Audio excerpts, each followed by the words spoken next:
Hello and welcome to the latest episode of the Melbourne Athletic Development Podcast. Today we are actually very lucky to have one of our physios, Georgie Macdonald, with us. Thank you for coming on, Georgie. Thanks for having me. Today we brought Georgie on because we thought it would be really good actually to talk about women in sport and some of the issues that surround training, performance and injury, because Georgie, your background you can probably share with people, but you've worked both in AFLW, VFLW, you've worked in women's soccer as well, and you've got a bit of experience dealing with some of the nuanced injuries that seem to be plaguing particularly women's field sport. And we thought we'd pick your brain about it. And in preparation for this, you also brought up some really interesting stuff that you were talking about. It's an area of interest for you that you're developing your understanding on, managing some of the physio-related women's health items. Mm-hmm. So I think it's something really interesting to talk about. And as you know, and we spoke about it before, but like obviously coaching females at a really high level, it's something that I'm constantly trying to learn more about because obviously there are some nuances that you need to have when dealing with that population. So maybe actually we'll get you to share, like, what was your experience like working with some of the women's elite teams?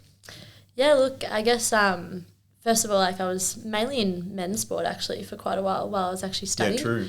So women's sport is actually still quite new to me as well.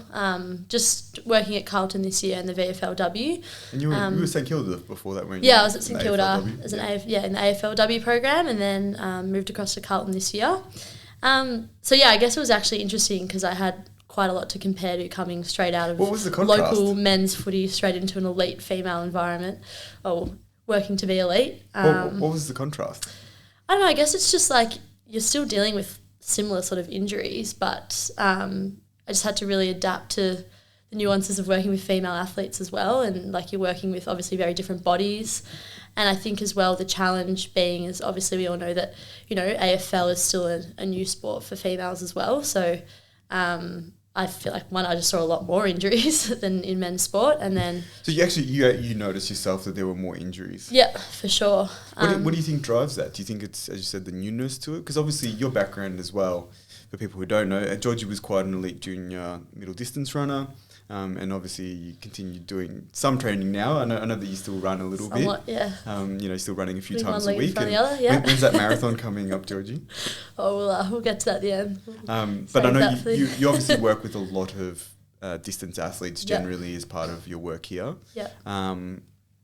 So you know sport from lots of different realms.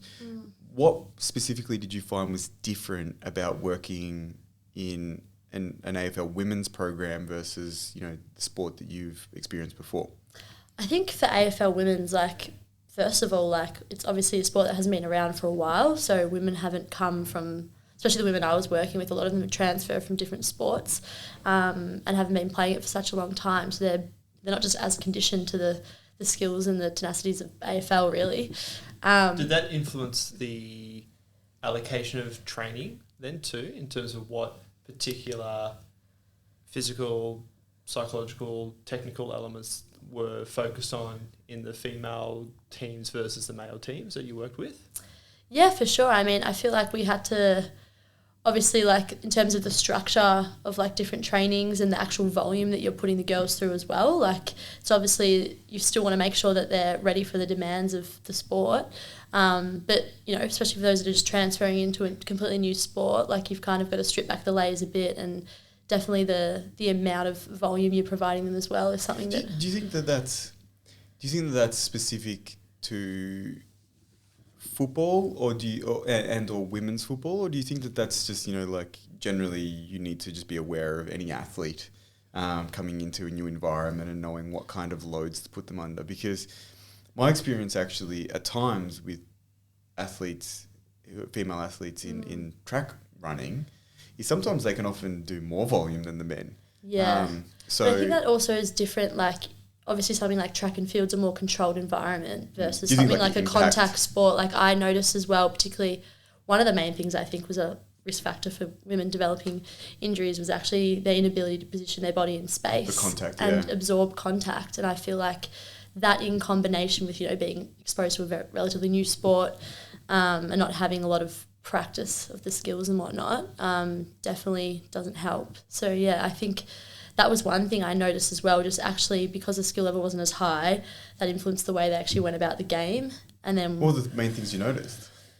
Just like in tackles and things, like more so how to actually go about getting the ball, how to use your actual physical structure, like with, manning up on different people. I found that was one thing that I did notice. Womaning up on people. Womaning up, yeah, true. Women's podcast should really. So yeah, I think it's interesting. I feel like footy's one as well. Just it is obviously a really rough sport. Yeah. And I think it really working in the women's footy even exposed me to the brutality of that even more.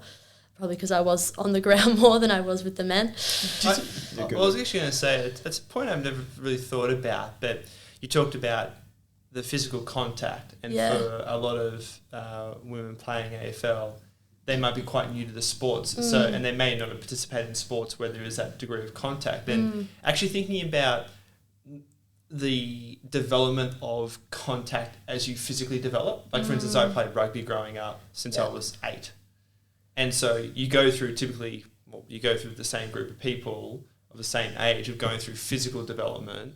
And obviously associated that as changes in the magnitude of forces that you're exposed to. Yeah. And also then how you actually deal with that defensively as well too. Because obviously a bigger someone gets, even if you are stronger yourself, you have to be cognizant of how you absorb that momentum in order to, one, try and be successful with the tackle, but mitigate harm to yourself. And yeah, it's something that how do you actually go about dealing with that then for someone who actually hasn't had exposure to contact? Is there specific things that you should be looking at or working on to make sure that they are effective at positioning themselves, both from a performance standpoint but also from an injury standpoint as well? Yeah, I guess you've got to make sure that the girls are getting enough exposure to those sort of contacts in training, and actually making sure that the type of stuff you're doing in the gym as well is actually going to really set their tissue capacity up to be able to absorb that. I don't think it's necessarily rocket science. I think it's just more of an exposure thing. It's just more of an exposure thing. I think... Was there a concerted effort with the players who maybe came from that transfer to we need to push them to get more contacts or get used to this quickly, because, the player that had maybe come through the previous VFL structure or had been playing in AFL, I think, 6 or 8 seasons? Yeah, 8 seasons, yeah. If they've played 6 seasons, it's they're pretty experienced. But someone who transferred from basketball to footy or something last year, are you kind of okay, this person needs a lot of exposure to this now? And as a medical team, are you guys talking about it being they're not used to it yet, we need to do more on this? Yeah, I think it also just comes down to that player's profile and their actual physique and what sport they've come from as well. I think the body contact side of things is probably more related to their physical capacity, as opposed to obviously there's a high component of skills that's involved as well. But I think often those girls that are coming from something like soccer or basketball, it's usually they probably are chosen because they have got that athleticism that can really, I guess, replicate on the AFL field. Yep. So being good at soccer doesn't necessarily suggest you're going to be a gun AFL player. Yeah, of course. You might obviously have good hand-eye and good ball skills, but I think probably you are chosen because you maybe are, you do have those physical traits that could really set you up for AFL. So, yeah, I guess it's a hard one, because I think it's just going to take time as well to see this. Once girls have actually been playing it from a young age, it'll be interesting to see the way the program goes in the next 10 years. Do you think that there's, you mentioned the physical traits, and I think obviously people would be aware of, people who are more athletic, running ability, or they're physically quite strong, they might play certain positions. But is there actually a psychological profile that you notice, especially going from the men to the women? Was it a similar kind of psychology of they're the kind of people bashing into people and tackling and all that kind of stuff? Or were they more similar to, some of your female mates that, I could imagine my mate playing, they would fit in here. Yeah. Or do they tend to be, they're footy people and footy people just crashing into people? Yeah, it's really interesting you say that, because I feel I notice that a lot, especially in the women's program. Yeah, the rough and tumble the rough and tough, they're in that sport for a reason. They're ready to get stuck into it. Whereas in the men, you don't really notice as much, because it's probably something you also expect a lot of those guys. So I feel going to women's footy, definitely yeah, it was eye-opening to see a lot of them did have that mentality. And is that mentality differ to the other athletes that you've dealt with? Like, I know obviously you've been involved a lot with particularly middle distance runners and some very elite middle distance runners. I know you've got friends that are very elite. Yeah. Is that mentality different? Do you see, or do they have similar traits, and what traits, if they do have, are similar? Yeah, I mean, I think something like an individual sport as well, I've noticed just working and obviously playing both team and individual sports. Like, I think, I mean, you can probably talk about this more than me, but like definitely you're the guest, mate. We want your opinion. We're sick of hearing about I don't shut sick the of hearing hell my up. own voice already. I don't know, I think individual sports attracts, correct me if, you disagree, but a certain type of personality. I feel like those that are a little bit more self-disciplined, because a lot of themselves. Yeah, there's probably a little bit of that as well. There's no egos in team sports obviously at all. it's Self-absorbed, is that what you're trying to say, Georgie? Well, yeah, I'm sure there's a bit of that. I probably had that as well. But I feel like in a team sport, there's a bit more room for that sort of like, camaraderie and like that sort of free-flowing chat in the club room, where it doesn't feel it maybe as professional as when you're in the core room by yourself in an individual sport. Yeah. I don't know. I feel like I definitely notice some key differences working from like in athletics and myself personally, and then also in footy. What were those things? What were the things you noticed? And like obviously both of them are pretty elite. So what are the traits that you see different? And then I'll ask you the question, because obviously we want to talk about women in sport, like how that differs to maybe some of the more elite males that you've dealt with in injury environments and things. I don't know if it's just because AFLW is still quite new, but I didn't find it as professional as track and field. Like, even though it was still They're not going to like that, mate. Well, obviously the professionalism was definitely like better than like local for sure. You would notice the difference, but compared to maybe like the same level in athletics. And I don't know if that's just the time that the sport's been around for women. So should I write on the board athletics 1, footy 0? Sorry, shout out to AFLW out here. Why do you think that's the case? Do you think because there's a lot of athletes who are exposed to a new environment that they're unfamiliar with? Is that one of the things? Or I think in individual sport you kind of have to probably be a bit more disciplined, because it's all on you. So you kind of can't afford to sort of take the backseat sometimes. Whereas I feel like some girls in team sports, like particularly in footy, like if it wasn't their day, you could tell like if they're having a bad day, they may not be training as hard, or like you can kind of hide on the field a bit. Might just stick to do some skills and may not. I don't think that's just a female thing. I think guys in team sports are the same. Yeah. If they're not having a good one, they're just having a sook. Yeah, but I think that's a key difference between like team sport versus individual. Yeah, for both genders, but. Whereas like on the track, like it's all on you, like all eyes on you. Like if you're having a bad day, if your time's on, it's very objective. You're either running the time or you're not. Or that seems to be my observation of differences in team versus individual sports is your ability to motivate yourself and your ability to overcome adversity alone. Yeah. Because, again, in team sports, you do have the energy and the dynamics of your team around you to actually get you up when you're down. I'm sure it can be facilitative and also a detriment. Like, I think sometimes I think also I noticed it was a bit more relaxed sometimes in the team environment, like a bit more time for chitter-chatter between drills, and naturally that's just sort of what happens when you've got 30 other people around you wanting to catch up on, life and whatnot, whereas on the track or in other individual sports you don't really have that same opportunity. So that I think that could definitely change like sort of, the intensity. I don't know necessarily about the professionalism, but I think that definitely played a role. And how does it differ between the males and females in terms of what you've noticed in terms of the traits or the approach? Well, I think because this sport hasn't been around for as long, like a lot of women have probably gone into like an elite level of footy like quite early on into like their career. Like they might have only been playing footy for a few years. Do you think that's a good thing or a bad thing? I don't know. I think it's good that they're out, that we're taking it more seriously for women's sport in general. But for the actual player itself, I don't know. I think it could be definitely a detriment. Like not taking yourself as professionally, like would definitely influence your performance. So yeah, I do find that. I don't know. I think definitely for AFLW, I think it's it's like obviously going to take a bit of time to really reach that full level. I think obviously the standard is like improving every year, which is great. There's more girls getting involved. It's becoming more popular from a younger age as well. So I think the sport will definitely, change and for the better. But I think at the moment it's just hard because you're just working with a lot of new variables, and I think that definitely probably influences a lot of the girls, the way they take it seriously. Like some girls may not even played professional sport before this. So it's still very new to them and they're still trying to understand what professional sport looks like. Yeah. Whereas for men, like that have been playing, this has been one of the, the more dominant sports for men in Australia really, like more popular, sorry. So I feel like they've learned from a young age the skills and like what it takes to take footy to the next level, and they've had more time and exposure to do that. Whereas for women, it's like they're coming in and they're still trying to learn the game and also learn what it takes to be at that real elite level as well. I think that influences it. A couple of questions I have. I imagine with the AFL women's team that you're working with there, you had a large variation of people pretty new to the sport starting at different ages, correct? Like from 18 to potentially like mid to late 20s.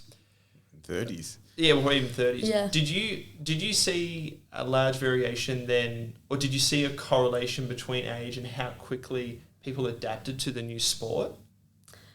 I definitely feel like a lot of like the more senior girls in the team definitely, one were probably took it a bit more professionally, probably trained, not, it's obviously dependent on the person, but probably like took training a little bit more seriously, and the intensity was definitely a lot higher versus the younger girls coming in.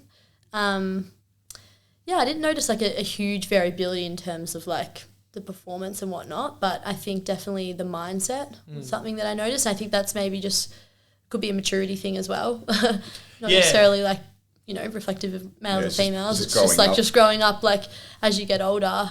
Yeah, that's just something that naturally. I was thinking about like the actual development of the technical elements in particular based on the age of the individual when they started. Thinking of, there's that general belief of the younger the individual, the more neuroplasticity they have and the ability to adapt and develop new skill sets. Did you see that correlation when you look at some of the younger athletes you were working with compared to some of the older ones, if they were just beginning in the sport? I didn't like necessarily observe that, like particularly. Maybe I wasn't as conscious of watching all the skills. I was more worried about like, are they all still out there, like not on the ground? I'm sure that's something that definitely would be there, but it's just a matter of I didn't necessarily see that. It's interesting. I feel like also just if they've been playing for longer, like sometimes it could be like any sport really. You sort of form movement patterns and like familiarity and the ways you like to play and stuff, and that can probably influence your ability to like change, I guess, and adapt to new changes. I think like when you're still quite new, you're probably more open to change as well. That probably comes with being younger in the sport, as well as obviously the neuroplasticity. But yeah. What about based on what sport they came from? Like you mentioned before, you get a lot from basketball and soccer. Is that correct? Are there any other particular sports that you typically get transfer from? And when you're looking at people from different sports, did you see some had a more effective transfer of those skill sets or physical capacities they developed from that sport into AFL? I definitely think like soccer and basketball, the two sort of predominant ones we saw. I think both are like, I think from a skills standpoint, like basketball and soccer are very similar in terms of like the structure. With something like AFL, like the sort of match play, your way to like work with the team, to like, work with different spaces. A lot like the formulas and stuff are quite similar, and like I've played basketball myself as well. I feel like a lot of like the types of plays I saw in footy were very similar to like what I've seen in basketball, like, whether it's offense or defense, you're doing things like zones. So I think like there's a lot of, in terms of like the structure of play, I think there's a lot of crossover. And then obviously like basketball and soccer being like other ball sports, I think like the skills for something like soccer definitely are more transferable because it's particularly with like kicking skills. Yeah, correct. Yeah. And just like working on a field and like knowing, how to work with the team in that sort of space. From like a physical structure, I think like basketball, like soccer not as, well, both are obviously like, relatively not as much high contact, but there still is contact. Basketball especially, there's a lot of like similarities in terms of like the physical capacities that you need. Like you obviously need a lot of different like vertical, horizontal power, like the actual like intensity of the sport, similar, like it's a fast-paced game, not a lot of rest, not as much stop-start. So I think there is a lot of transferability there.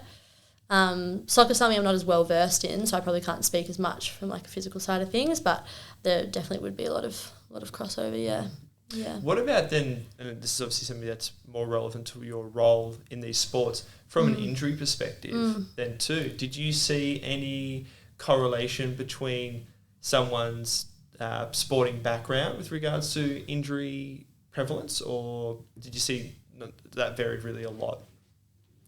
Do you mean in terms of like whether they were more susceptible or they were coming from... Like, as a silly example, basketball players, they all kept having hamstring strains, or the soccer players kept having groin injuries or something like that. Was there something that you, as a medical team, were aware of that, this person's come from here and we've noticed that they tend to get more of this? Or we need to focus a bit more on their training in this element because they need to do more hamstring loading, whatever it may be?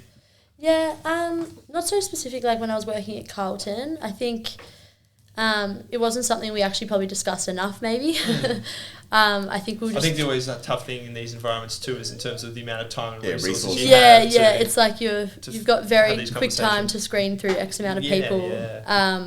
So I think it's probably something that we probably didn't have enough time to look into enough and make enough time to. What about more broadly as a medical team? What about more broadly when you start to think about some of the testing you would do periodically and thinking about the correlation to certain capacities and injuries? Did you start to see certain patterns emerge from some of the data that you collected? Definitely, like we had like a lot of obviously soft tissue pathologies, like a lot of muscle strains. We had a lot of ligament injuries. Like as we know, like the ACL rates in AFLW are like, very high across all clubs. And like obviously, I don't expect you to have the answer because they're still trying to evolve that understanding. But do you have a bit of a theory on what's contributing to that? Well, I think there's obviously the point of, we're not as conditioned for the sport as well. So preparing your body in space and also just physically, but also like, with women as well, like our hormone levels do influence our integrity of our soft tissue. So we are more susceptible as well to those sort of soft tissue pathologies. And I think if you don't have that... Let's jump into that because I think that starts to go down a path that's interesting and it probably starts to discuss some of the cool things. And I know Jack's probably more versed on us on the histopathology of things. With the understanding of what happens from, the influence of estrogen and progesterone and what effect that has on, say, collagen type structures, like what kind of things should people be aware of when they are working in that environment, Jack? That hormones influence the stiffness properties of tissues is a really big one to understand. I know you brought it up recently, just like the effect of different receptors on the actual structure. Yeah, can be influenced by different hormones, whether that be, we're talking I think more in the realm of inflammatory sort of receptors, but I think the same thing happens when it comes to particularly like, hormone profile. Yeah, and look, I think the best example, putting it like an extreme, is thinking about pregnancy, because there are large hormonal changes associated with pregnancy to physically prepare the body for childbirth. And that's clearly an important thing to make sure that you mitigate potential problems associated with birth. And obviously too, when you think about the female menstrual cycle, there are hormonal fluctuations that are associated with susceptibility to injury, and we've talked a bit about this before when we spoke, particularly when we spoke with Adam Bryan about it, because he's certainly done some research in this area. And I know we've also spoken about this too, because even though that's something that you can monitor in terms of thinking about where an individual is within their menstrual cycle, you can't necessarily control that in terms of when they train or when they perform. Here we go. Opening Pandora's box. Well, it's not even opening Pandora's box. It's just a reality of the situation. Georgie and I were arguing about this before. Here we go. Good. Okay. It's a good lead-in. Thanks for opening. We didn't even... I'll just step back now. My work is done. I knew this can of worms was coming. It was coming, but we didn't even prompt him, Georgie. No, I didn't even know about this. Thanks for entering the... Thanks for entering the topic for us. All right. Yeah. You brought up the influence of menstrual cycle. And I think people are aware of, we've spoken about this before, that my personal opinion as someone who coaches female athletes at a high level is it's more something that you have to manage effectively and put in place plans ahead of time, and have risk mitigation kind of strategies in place, because it's not something you can necessarily choose the timing of. But there is another process of thought and another argument. And you and I kind of went back and forth before. So do you want to maybe put that forward? Because I think you've probably got a little bit of experience of how that other side might work. Well, I think it just comes down to the question of, obviously we know there's that whole concept around training around your menstrual cycle, and there's theories behind when you should be pushing the intensity more versus when you shouldn't. And sort of the general consensus is when, it's obviously not applicable to every female, everyone's different, but sort of off the average, when a woman's in their follicular phase, for instance, which is the first phase of your cycle, usually straight after your period, usually due to your hormone levels being a little bit lower, and you're not as tired from menstruating, you typically should have more energy, and you should be optimizing those times in your cycle to getting your harder training sessions in.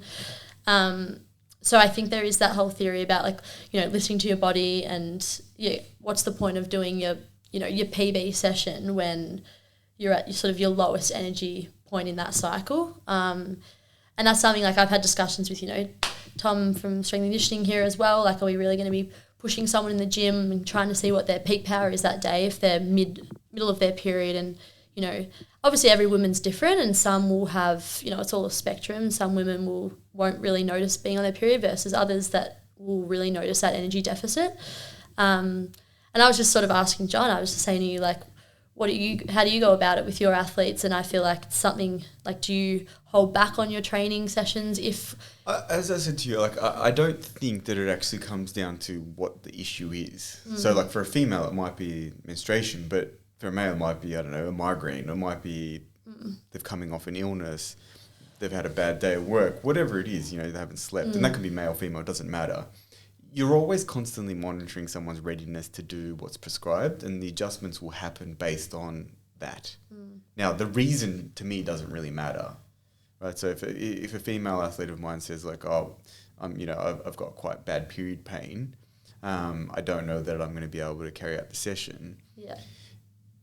You then start thinking through your options. Okay, what's our risk mitigation? Most of them are pretty good. We obviously are very open. We talk about that stuff. Okay, have you taken some pain management? Are you doing certain things to help? There's certain things that often they find helpful. And typically, if you're someone, you mentioned you've had a few patients that, and even some of the players, they might have endometriosis, or they might have, PCOS. Other gynecological issues. Sure. They're very aware of. It's not like they're one day I went to play the grand final and I developed endometriosis. They know that they've got this issue. So they're consistently, you'd hope that you've got strategies in place and that they've worked with, the professional they need to work with, whether it's a gynecologist or whoever it is, to actually put in place strategies. Because to me, I don't personally think that you can create, because I think there's a psychological component to it. Yeah. If you create a thing where anytime you don't feel good, you're going to make things easier for people, it sets you up for failure, but not in training, right? Because in training you can make it up, maybe it was hard today, but you get to the national titles, you get to a major... You don't have a choice where you are in your cycle. And yeah. The number of times too, and she'll probably fucking kill me for saying this, but, I coach my wife, and, the number of times it's happened where, because she's, the nerves are high, your adrenaline's high, her period's not meant to come on for 3 or 4 days after the competition, but it comes on early. Yeah. Right? And it's the morning of the comp, and she's like, fuck. Yeah. Right? You can't control that. You need to actually have strategies in place to manage it, because what are you going to do? Just drop your bundle and say I'm not going to be at my best today because I know that my hormone... You have to be able to transcend that. And that's, to me, that's not a gender-specific thing. It's I slept shit. I've got a cracking headache. I've got a major, you know, I got the grand final, I got this game. What are you going to do? You're going to sit there and say, oh, coach, I can't go on the field because I've got a really bad headache, or are you going to find the best solution you can? Will you be perfect? No.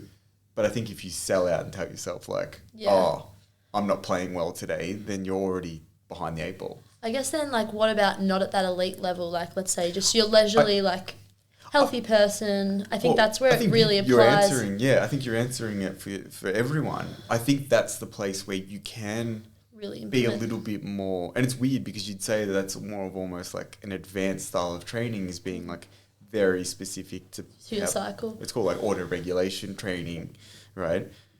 But I actually think that only really works when you can kind of pick and choose the days you train and how you feel, and there's not many sports or events where you can do that because it's usually a pretty strict fixture or schedule to how it works. And if that's the case, you kind of have to get into those rhythms, whether you like it or not. You don't get a choice in that. But if you're someone who's like, oh, I go to the gym and I'm just trying to get stronger over time, right? And I'm doing it for health, or I'm a runner and I like running, or, you know, it's more of a social interaction in terms of your sporting involvement, then I think you can maximize on the days you feel good, you push, and the days when, you know, your energy's a bit low for whatever reason, you might need to reel it back in. But I also think there's also, regardless of elite or non-elite, like, I think there is a place for still pushing yourself, like, whether this is relative to the cycle, but just if you've got low energy that day, like, I think about sessions when I just could not be asked doing anything, and how much more you get out of those sessions as well when you're really, like, I don't know. I think too. It's probably good to have not always be so regimented to your cycle, and there's sometimes, like, you know, obviously if you're, you know, very like low energy and you're not feeling up to it, that's totally a different story. But, you know, I think there is definitely a place for maybe challenging yourself in those periods. There's two things we want to go on. Like, one, I'll say, like, have you ever had the experience where you go into a session and you're like, for whatever reason, you feel a bit crap, but it ends up being almost like a PB type session, or a PB race or whatever. Have you had that experience? Yeah, I have, for sure. So, like, I think that's the first one, because as soon as you count yourself, maybe you're setting yourself for failure. But the second thing is, and this is probably more relevant, like, for women who, we hope there's some women listening, and we hope there's some people listening. What are some of the strategies, you know, as someone who has worked in that field, that, you know, and obviously you're not necessarily prescribing the medical side of things, but like for women who do have issues, particularly around their period and competing in sport or training, like, what are some of the things that they can start to look into? I know that you've worked closely, obviously, with the team doctor and stuff like that. What are some of the things that they can look at, whether it's, you know, a pain thing or whether it's other things they need to do? Are there strategies they can put in place? Because there's probably some women who go, oh, I just rule myself out because I feel crap on those days. But, like, I know that you would have dealt with this quite a bit. What's the kind of process that people should start to consider and go through? Well, I think, like, it also very much comes down to the person and their profile and their health. But I think, like, for sure, like, if it's really interfering with your training, like if your cycle, or, you know, let's say you've got a gynecological issue, whether it's PCOS or endo, I think the first step is actually, you're right, like, you've got to find the strategies, and it starts by seeing a health professional that's actually experienced in this sort of realm. And I think definitely, like, often one of the first discussions I'll have with girls, if they do talking about their periods, I'll start to ask questions about, you know, what are your symptoms like? When are they coming on? Is it affecting your training? And if they're sort of ticking up those boxes of, you know, like, I'm feeling really like I can't train tonight. Like, one of the ones that I get from a lot of my athletes is, you know, they describe like either abdominal or back pain. You know, like, my back's really sore. You know, my period's just started, that kind of thing. And when you're managing that, obviously as a musculoskeletal therapist, like, what are the things that you're speaking to them about? Well, I guess as well, like, especially first things that I usually ask if they are noting like back or hip pain or something around that region is like, is it coming on in your period one? And if so, is the severity worse when it's on your period? Because that often is a good indicator that there is often, you know, something more internal and gynecological that maybe needs to be investigated versus if this is something that comes on at any stage in their cycle, a bit more sporadic. So I think it's just getting good at, like, screening people to know whether actually women's health input is going to be beneficial to this person. So if, you know, they are ticking those boxes, it's like, have you seen a gynecologist before? Have you heard of women's health physiotherapy? Like, are you even aware because a lot of women aren't even aware that's even on offer. I think that's a massive one, isn't it? Because like, and it's probably not even, it's probably something that needs to be spoken about more by men as well. But I think for a lot of women, particularly even elite level females, and I'm shamelessly going to tell people that my wife roped me into watching SAS with Jana Pittman, but she's had 6 kids, I think, now. Yeah. Obviously, an elite level athlete in multiple sports, but she did this really hard obstacle course, and then she was incontinent, and she was relatively embarrassed about it, but she goes, that's what happens when you've had 6 kids. Yeah. And I think for females who are still involved in sport at a high level, and maybe they have had children, or maybe they haven't yet, I don't know that a lot of them are aware of the benefit you can get from seeing a professional that works particularly with pelvic floor issues and incontinence, especially in younger people. I think if you've had a child, the maternal health nurse will talk to you about it, but there are professionals in this realm, and I know you've got a little bit of experience being exposed to that. Yeah, I mean, I've just been, as part of your studies, as part of my studies, I did a bit of observation at some women's health clinics, good friends with a women's health physiotherapist in Melbourne.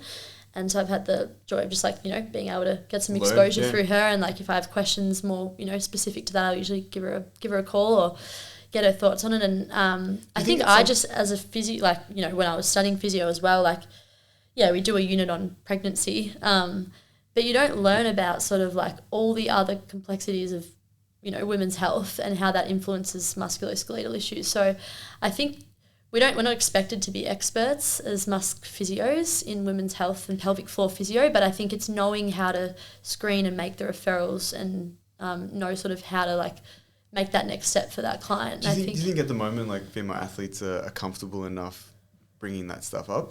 Was it something that was brought up at all? The athletes I've worked with? In the footy club and things like that. Is something that was being screened or asked about, or was there any sort of open discussion? Because I feel whether you like it or not, the tough culture of footy, I think, persists male or female. And so a lot of them don't want to really admit to things that aren't working. Yeah. Was there much discussion around that and making sure that people had been screened, and able to actually okay, I need to navigate this problem, because every time I, do heaps of jumping, I feel like, my bladder's going to be incontinent. Yeah, I don't think there wasn't any formal kind of procedures that we followed in terms of screening with these sorts of things, but I definitely feel maybe just being in a women's sort of dominated environment, it was definitely, I felt that a lot of athletes did feel comfortable openly discussing it, in the medical rooms and things like that. I found that if I prompted them and asked quite the right questions, as a general, were there instances of people describing some level of incontinence? No incontinence that I saw throughout people I've worked with, but I know that is a common symptom. In athletes, definitely. Yeah, for sure. Urinary incontinence is something, and it's often probably one of the more awkward, embarrassing symptoms probably to talk about as well. So by all means, I'm sure there could have probably been someone that was dealing with that whether they discuss it or not. But I think just knowing, just sort of educating them and giving them the options to see the right specialist in this area is important, just for general physios, and just everyone should really know that, really.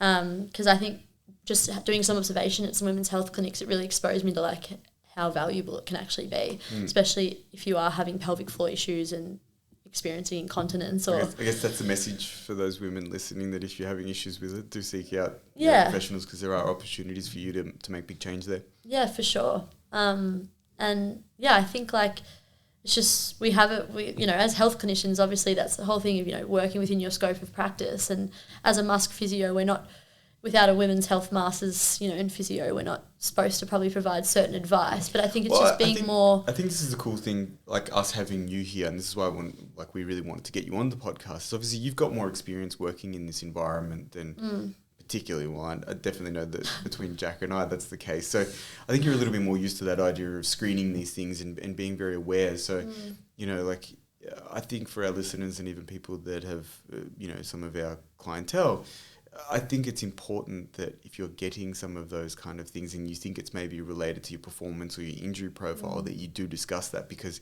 we do have links, we do have people that we can set you up with. Yeah. And it's kind of nice, you've reminded me actually to make sure that I don't forget to ask some of those things, as awkward as it is. Well, it also just as us as clinicians, it can influence like our management as well. Like if you're not asking about their symptoms around their cycle, that can really like affect your management because, you know, ultimately it may not be a superficial muscle that you're dealing with. Yeah. It might be something more internal that actually requires further investigation. And, you know, a lot of the issues, I'm sure there is a large musculoskeletal component and probably something that we can address down the track as well. But I think if you're not making that referral early on, you're probably wasting a lot of time as well. The thing, the part that I want to go on to, because obviously it's something that gets brought up a lot in relation to people who experience increased period pain, is use of oral contraceptives. And the good thing, like having someone like Adam Bryant on, you know, he obviously did that research more than 10 years ago now, looking at oral contraceptive, the oral contraceptive pill and the effect that it has on collagen structures and the ability for it to increase tendon stiffness, and potentially the effect it might have on muscle strain injuries. Is that something that was discussed in the medical environment of whether people were, you know, using some sort of, and we say this, it obviously sounds like we're talking about athletes and stuff behind their back, but it's a really interesting one because there is potentially benefit that comes from using these things, not only for managing, say, hormonal symptoms relating to someone's period, but also musculoskeletally. As we mentioned, there are these hormone receptors that do alter what happens. So, you know, for those who didn't listen to Adam's podcast, go back and have a listen to Adam Bryant on our show. But he basically showed that like the risk of, say, tendon injury goes down for females if they are on oral contraceptive pill. And he did research looking at ACL injuries and like the actual stiffness properties of the ACL and these kind of things. So whether it's something that can be used, you know, there was discussion around that, and whether it's prescriptive or not, I don't know. That was, I think, a controversial thing of like whether the team doctor's going, oh, you should go on this because it's going to help your performance or injuries. But was that something that you guys spoke about and with the athlete and with the you know, the medical team? Unfortunately, probably no. We didn't speak about it enough. We never really spoke specifically of oral contraception. I think it's hard when you're, obviously as a physio as well, I'm not the doctor. So, you know, you want to be like not providing really set advice and prescription to someone. No, it's not prescriptive. I know, and it's not going to be prescriptive. It's more about asking the questions and then appropriately using the professional medical people. Yeah. Yeah, no, I don't think we really, like, unfortunately, we probably didn't highlight it enough in our meetings. I don't think we spoke about our menstrual cycles enough, full stop, let alone like oral contraception and different options and things like that.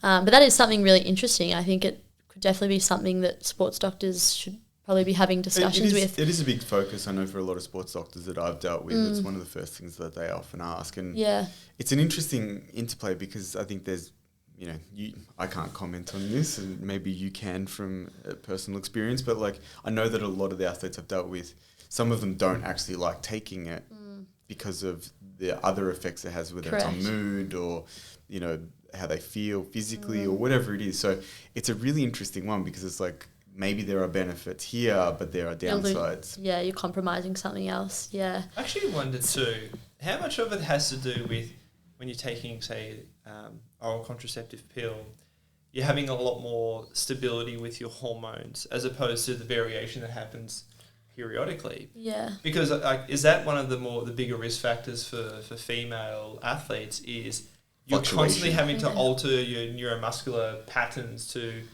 make sure you're maintaining enough active stiffness and mitigating injury risk. And if that's more of the problem associated with female athletes and certain injuries. Yeah, that's really interesting. Yeah, because, you know, it's like, it's an interesting concept, and we've talked about this before, John, in the sense of movement variability is actually protective, but if you're constantly changing your internal environment and tissue mechanics, that can be almost too challenging for the system to be actually deal with those fluctuations.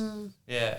I think that's a really important factor because you do see it as like all of a sudden they lose certain properties. And yeah, it actually makes me think then too, and I don't know enough about this, and I think there's been a lot of research done in it yet, but I know Keith Barr has talked about using certain types of supplements And I know there's certain compounds in soy. Growth hormone. Yeah. No, there's certain compounds in soy, and I'm pretty sure there's certain compounds in cocoa that he's played around with that can alter the stiffness of collagen, but also the synthesis of collagen in terms of actually creating more collagen. I wonder if maybe that's an interesting area to look at in the future of how you can help regulate. The big problem properties. is, and this is, the issue that you have is, if you create, say, more collagen stiffness, it does actually mean that muscle tissue has to do more, and so potentially are you changing injury risk on that end? Well, and look, I'm just speaking, on very little knowledge, but whether you actually take it at certain times, for a female athlete in particular, to help try and regulate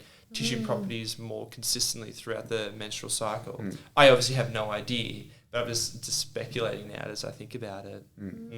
But yeah, I mean, there are consequences to taking any type of supplementation in terms of altering your tissue properties that may lead to an increase in performance, but then actually starts to increase injury risk because stiffness becomes too excessive, as an example. Especially if it's something you're not used to.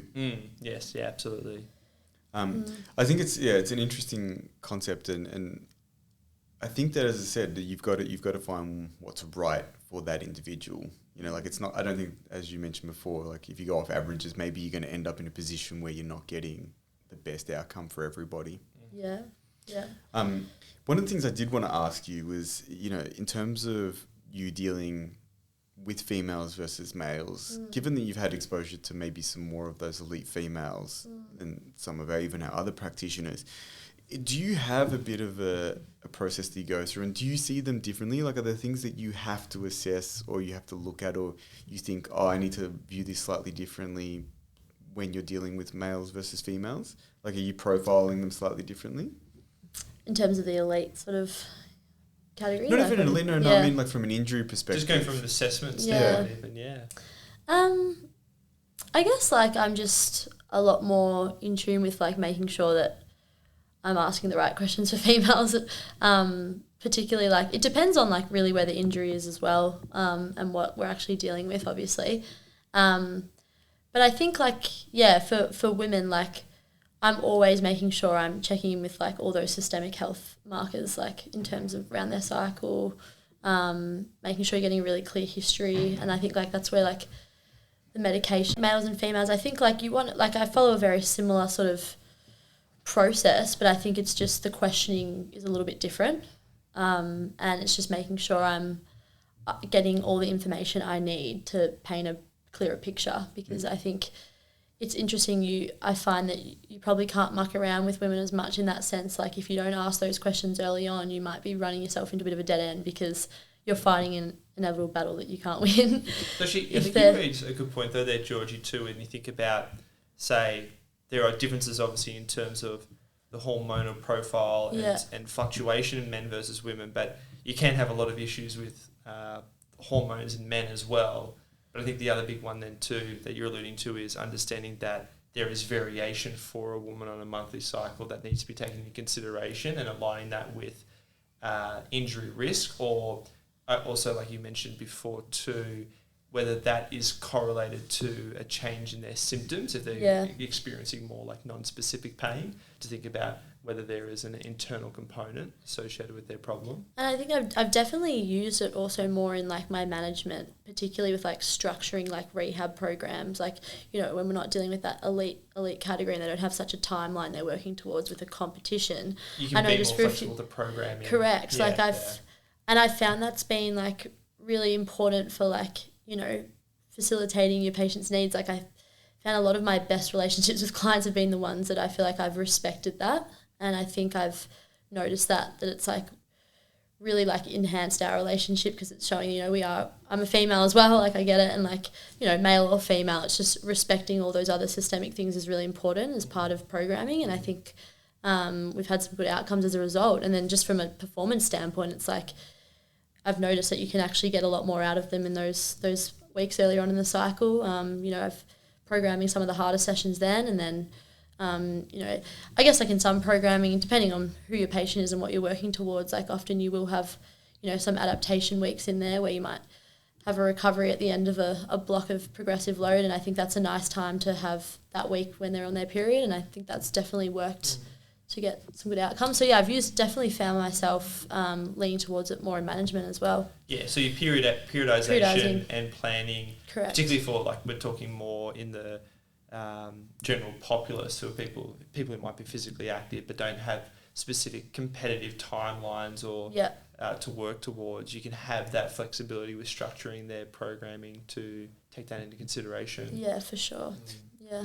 What about you, Jack? Do you see, based on the characteristics that we find from maybe physical capacity standpoint, differences that you screen for between males and females? Like, is there things that you look at and you go, okay, well, I know typically because of, this being like, for instance, like a silly example might be like flexibility. Yeah. I know that, for instance, females on general, and you obviously assess the individual, but like are much more flexible than males.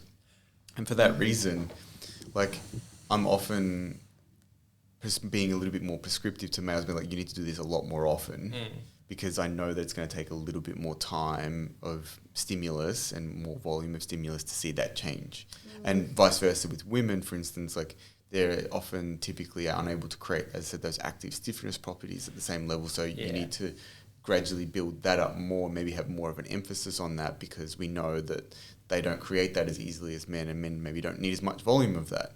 So it's got its pros and cons, but it's like you're kind of using that profile. The other one I think of too, John, which I think we've spoken about off air, a very common injury, particularly in AFL, is ACL injuries, and more often than not getting a hamstring graft. But thinking about some of the patterns you see in differences in quadriceps versus hamstring dominance in females versus males, and typically being more quad dominant in all of their movement patterns, and having some of the issues associated with having a hamstring graft that further impairs potentially poor hamstring capacity already. I think that's actually a really important one, and a very important one from a rehabilitation standpoint post ACL rupture, if they've had a hamstring graft, of ensuring that there is adequate stimulus to make sure that they're building up the tissue capacity they need through their hamstring to mitigate hamstring strain injuries, but also maximise knee function and knee stabilisation. I feel like that, so having that in mind, like, does that change the way you assess, an ACL of a male versus a female? And or maybe just a recommendation that you say to them, speak to your surgeon about. And the surgeons are really good with this now. They really, some of the better ones, like we work obviously closely. We've had, some of the people from Orthosport on, Julia Kirby. I'm trying to get Lachlan Batty on, but we've had a few others. And often these days they'll actually test and they'll go, oh, what's your hamstring strength? What's your quadriceps strength? And they're really, like those guys, as particularly as younger surgeons, and this is not to have got older surgeons, but they seem to be very open to exploring some of this stuff. So it's like you say to them, oh, actually on the testing, they're more quad dominant or they're more hamstring dominant. Maybe they would actually benefit from this graft harvest or whatever. I think it's one of those things of being very aware of that, prior to the surgery, not putting them in a position of maybe enhanced disadvantage. Further detriment, Yeah, I think actually the other one too, is that following ACL injuries, and I'm pretty sure this is correct, males are more likely to strain the same ACL, where females are more likely to strain the opposite. So that highlights to me too the importance of making sure that single leg dominance and single leg biomechanics is developed very effectively on the affected side for a female, because I make the assumption that the unaffected side is working harder, becomes injured because it's working harder. So there's definitely, and look, apart from the quads, hamstring, I think the other one too, and this is just as a general profiling of thinking about the proximal quadriceps versus gluteal development. So, you do see certain females who may have a lot of proximal quadriceps development and lack gluteal development. And I think for them, that's the way that they help stabilise through their lateral chain and through their ITB by creating more quadriceps tension, creating that hydraulic amplifier effect of the ITB versus the gluteal tension that connects directly to the ITB. So you certainly see some patterns that I think are important to take into consideration, because that just gives you a risk profile. But that also varies from individual to individual, I think. So that's really more case by case. But you might see certain types of muscle bulk development that are more common in men versus women. Any more golden nuggets we want to extract from Georgie's brain before we let her get back to... Well, maybe is there anything else that you want to enlighten us with, Georgie, that you think that's important to share on the topic? Trying to think what else John and I have nutted out in the last few hours. Well, there is one other thing I'd be interested to hear your thoughts on, Georgie. And this, you may not have had direct influence on this, but being involved in conversations, what about things like nutrition?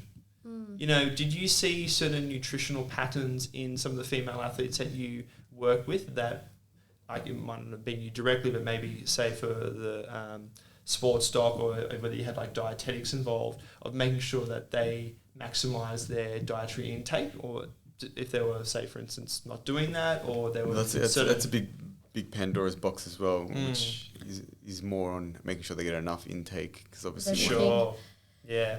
Yeah, well, I think obviously that's something to be really mindful of. Like, we're probably going to dive into a whole other rabbit hole here, but keep going. Obviously some things that have come up, and I know I've had clients with things like this as well, but like, you've obviously got REDS is quite a prominent thing you see in women. Sure. And I feel like there's a lot of, definitely I think it's something to be like really aware of. I think like it's something that we do screen for, particularly in sport, like regardless if you're a dietitian or not, just asking generally about their diet, and you're obviously being there at training, you're seeing what they're eating as well. Their diet is very much controlled, like making sure they're getting enough intake of, carbs, protein, etc. But I think something that obviously you need to keep in mind and be really vigilant of is, their intake, to make sure that we're keeping their bones nice and strong. Obviously we know with women that's something that is a battle you're going to have to face lifelong with. Sure. In terms of our bone density. So, yeah, I think that's definitely something that, we've had to look out for. But, yeah, in terms of, like, from my standpoint, my role I played, I didn't really have much control over the dietetic side of things, but it's definitely questions that I ask athletes, like, what are you eating after games? What are you eating after training? Like, do you have any dietary restrictions or following a particular diet? Yeah, and like that's obviously something that's important as well. If they are, noting some of those symptoms, I feel really tired today, I, haven't had much energy all week. It's like, that's something you've got to, one of the first and foremost, are you getting enough sleep? Are you eating well? Have you cut out anything in your diet recently? Are you on any particular dietary plan? Like, are you restricting, are you fasting? So I think, they all like play a big role, but I don't know. I think this is something that maybe we need to be educated more on, but is like identifying REDs and identifying when maybe people aren't getting enough fuel, and how much that's influencing performance. It's not something I'm, super knowledgeable about, but it's something that I think all of us as practitioners should be more aware of. And what's your guys' stance on, I guess, that? And well, I think you've highlighted it because it's important to understand other non-physical or systemic factors that influence injury risk and also adaptation to training. And certainly diet is clearly a big factor. And I think that's also really important too with understanding that, like, because of menstruation, you are going to have susceptibility to developing certain deficiencies, like iron. Particularly iron's a big one, isn't it? A big one in particular. And that has a big influence on things like bioenergetics and therefore how you feel and how you function and perform. So it does have a correlation to your injury risk because of the fact that if you are low in energy, that's going to increase obviously your fatigue and susceptibility to getting an injury. Yeah, for sure. One thing I do want to ask as maybe a wrap up is, and usually we let people talk about this in generality, but what's something in women's sport and women's injury world that we're working in that excites you, and something that's interesting that you find like, I'm interested to see where this goes? Is there anything that's kind of like taken your interest at all? Maybe not, but I think like it's cool to see that. I think if women are provided a more professional environment in the sport, how far they can get in their ability. I think like just obviously it was cool being in a sport that's still up and coming and that they're still developing. I'm definitely I'm very excited to see where like the AFLW program goes and actually what the injury rate looks like over time. Yeah, I think that's going to be super interesting. Like how much does that evolve? Watching that trend. You expect it to, but in what direction does it go? And like I think it'll give us a better understanding of like, is it actually at the end of the day, is there still such a large biological element versus the environment. Because at the moment it's hard to tell because there's still so many other variables that we're not sure about because sport hasn't been around long for women. So I think that's something that excites me to see, like, will like the ACL rate drop, like as you'd hope it would. Yeah, hopefully. And you expect it, but yeah, it will. I think that'll be interesting to see. That's sort of something, I guess, just with my exposure, something that I'm really intrigued to watch over time for sure. All right, Georgie, thank you so much for your time. We really worries. appreciate you coming on and sharing your insights with us. Thank you very much for listening. And if you ever have questions, as always, feel free to contact us via any of the social media channels or contact the clinic.